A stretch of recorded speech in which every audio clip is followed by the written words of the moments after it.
সুমাইয়া বলছিলাম। সুমাইয়া, কেমন আছেন আপনি? ভালো আছেন সুমাইয়া? জি আলহামদুলিল্লাহ আছি, কোন রকম ভাইয়া, ভালো।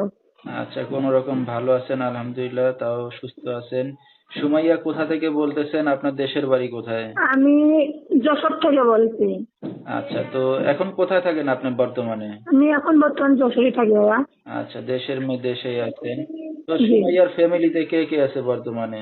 আমার ফ্যামিলিতে আমি আছি, আমার একটা বোন আছে, আমার আম্মু আছে। আচ্ছা, ছোট্ট একটা ফ্যামিলি। তো জি, সুমাইয়া, কি করেন আপনি এখন বর্তমানে? আমি বাসা বাড়িতে কাজ করি। আচ্ছা, সুমাইয়ার বিয়ে শাদী হয়েছে? জি না, এখন ভাই অনলাইনে সামনে আসছে একটা ভালো মনে একটা মানুষ পাওয়ার জন্য, যে আমার সবকিছু জেনে সে আমার পাশে দাঁড়াবে।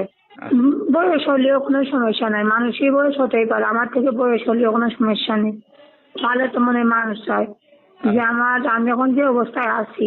তো এখন কোনো বয়স্ক পুরুষ বা যদি আপনার মনের মতো কেউ আপনার দায়িত্ব নেয়, তাহলে কি করবেন? তার আমি বিয়ে করতে চাই। আচ্ছা, মানে এখন বিয়ে শাদীর উদ্দেশ্য করে আসছেন মিডিয়ার সামনে? জি, জি, জি, আচ্ছা, বিয়ের চেষ্টা আছি। তো আপনার সাথে দর্শক ভাইরা কিভাবে যোগাযোগ করবে এখন? আমি ফোন নাম্বার দিয়েছি, সেই নাম্বারে হয়ে যাবে।